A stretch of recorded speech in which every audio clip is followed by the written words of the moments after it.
This video provides an overview of the content in the first and second grade curricula. Many of our older primary children may be working within this content as well, which is the beauty of having a scope and sequence that includes all 3 levels of the CKLA Skills curriculum. This slide shows an overview of the skills taught in the first grade phonics curriculum. The first 2 units of first grade skills are review of kindergarten skills. Since there is no need to repeat these skills in the integrated scope and sequence, we have taken most of the reviewed content out. Simply refer to the kindergarten sets as needed. In the first grade curriculum, children begin by learning the vowel digraph OO. Both the oo pronunciation, as in soon, and the as in look, as well as oi, spelled OI, and aw, spelled AW. Then they learn the 3 basic R-controlled vowel spelling patterns, then practice applying all of their learned phonics knowledge to 2-syllable words. In the second half of the first grade curriculum, children begin learning alternative spelling patterns for consonant sounds and digraphs, such as the TCH spelling for ch, C for the sound s, and KN for the sound n. In the kindergarten curriculum, children learned the vowel consonant E spelling pattern for both the long A and long O sounds. At the end of the first grade curriculum, they learn other ways to spell the long A and long O sounds. The second grade curriculum begins with a review of skills learned in the first grade curriculum. Children do not learn any new spelling patterns in set 2.1, but they do learn how to apply known spelling patterns to multisyllabic words. So we have left the content from second grade skills units 1 and 2 in the integrated scope and sequence. But children who have mastered the skills in the first grade curriculum will probably move through this content fairly quickly. Vowels in the English language are particularly challenging, so much of the second grade curriculum focuses on various ways to spell both short and long vowel sounds. Children also learn about schwa sounds and the various ways this sound can be spelled, as well as more complicated spelling patterns such as the TION. At the end of the second grade curriculum, children learn alternative ways to spell R-controlled vowels and less common spellings for consonant sounds such as PH for f, as in phone, and CH for k, as in school. Throughout second grade, children are practicing applying the spelling patterns to multisyllable words, which we will discuss in just a moment. It's important to note that the formatting of the integrated scope and sequence is slightly different for first and second grade content compared to the kindergarten content. The practicing column includes several ways for the child to practice that particular skill. Based on the planes of development, we know that in early childhood, children are more likely to repeat the same activity, such as the movable alphabet, multiple times. By lower elementary, this desire to repeat activities may have faded. So we've provided several options, including workbook pages from CKLA. Children do not necessarily need to complete all of these activities. They are simply options. Also, some children may need more opportunities for practice than others. Spelling alternatives are a heavy focus in the first and second grade curricula. A spelling alternative is simply an additional way to spell a particular sound. When you introduce a new spelling pattern, you will review any previously learned spelling patterns. For example, in this set, children are learning the single letter spelling for the long A sound, such as in the word later. In the kindergarten curriculum, they learned the consonant E pattern, and in first grade, they learned the AI and AY patterns. All of those patterns are reviewed before introducing the new single letter spelling pattern. In the scope and sequence documents, for lessons that introduce an alternative spelling, spelling patterns that are reviewed appear in regular print, while spelling patterns that are being introduced in that lesson are in bold print. Spelling lists begin in set 1.3 and continue throughout CKLA Skills. We've included the spelling lists in the phonics strand of the integrated scope and sequence because they are directly related to the phonics skills children are learning and provide an important opportunity for children to practice these skills.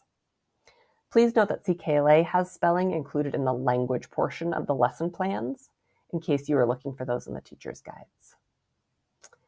CKLA suggests having about 5 school days between spelling tests. In a traditional classroom, that would probably mean introducing a spelling list on Monday and having a test on Friday. However, you don't necessarily have to have a Monday to Friday schedule. It doesn't really matter how you schedule and organize it. The important thing is that children have enough time to practice these words. The integrated scope and sequence documents note the lesson for the spelling tests, as well as the activity book page with the spelling list for the children to reference while doing their follow-up spelling work. CKLA does not provide practice pages for spelling lists, so we recommend incorporating a variety of follow activities for spelling practice, such as sorting spelling words by their spelling pattern or other activities that you may have used in the past. In the phonics overview video, we discussed how progression through a set might not be perfectly linear. Let's see what that might look like in the first and second grade content with spelling integrated into the week.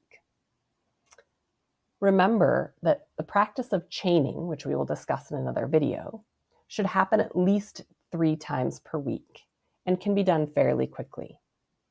This example would be for a small group of students with a similar skill level.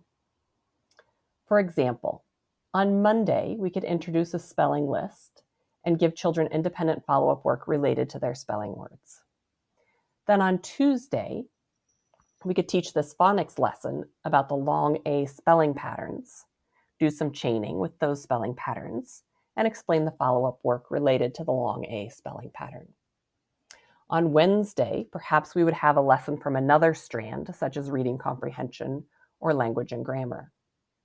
Then on Thursday, we could do the lesson about tricky spelling A, some more chaining work, and explain the follow-up work related to the tricky spelling A lesson. On Friday, we could do more chaining, followed by the spelling test and another lesson from the reading comprehension strand. This is just an example of how you might use the integrated scope and sequence to plan for your small groups, and how progressing throughout it won't be completely linear as it's laid out in the document. Remember that there is flexibility within a set, but children should show mastery on the proof of mastery assessment before progressing to the next set.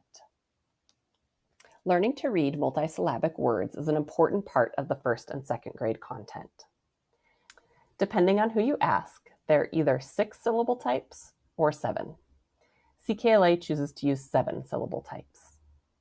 In the first grade curriculum, children work with closed syllables, magic E syllables, vowel digraph syllables, and R-controlled syllables. In the second grade curriculum, children continue to work with these syllable types, and then learn how to read open syllables and consonant LE syllables. The 7th syllable type is syllables with the schwa sound, which is also addressed in second grade. It is important to note that CKLA does not teach syllable types or syllable division as explicitly as other programs such as Orton-Gillingham. So if you are trained in OG, you may want to enrich the syllabication lessons in CKLA with some content from OG. Multisyllable words are introduced in a very scaffolded way beginning in set 1.4. Children first learn to decode compound words, then words with inflected endings such as ed, ing, er, and est, then words with suffixes such as less and ness, and finally other words with 2 syllables. CKLA materials, including the decodable readers and the workbook pages, place a dot between the syllables through set 1.5. There are a few important things to know about the syllabication instruction in CKLA. With double letter spellings, the correct way to divide words into syllables is to split the syllable between the double letters. However, CKLA splits the syllable after the double letter spelling because the double letters have been taught as a single sound earlier in the curriculum. Also, CKLA suggests having children decode the 2 syllables in words separately and then put them together to form the complete word. However, if children are naturally decoding longer words without breaking them into syllables, allow them to continue to do that. Teaching children to read multisyllable words is complex. The CKLA teachers' guides have great information in the appendices, so we highly recommend that you reference these, which can be found at the end of the first grade skills unit 4 or second grade skills unit 3 teachers' guides. They are the same appendices, so it doesn't matter which one you reference. We will also post a video in the online course about different syllable types. It's also very important to read the lesson plans related to syllable division so that you are prepared to teach children the nuance of using syllables to chunk and decode multisyllabic words.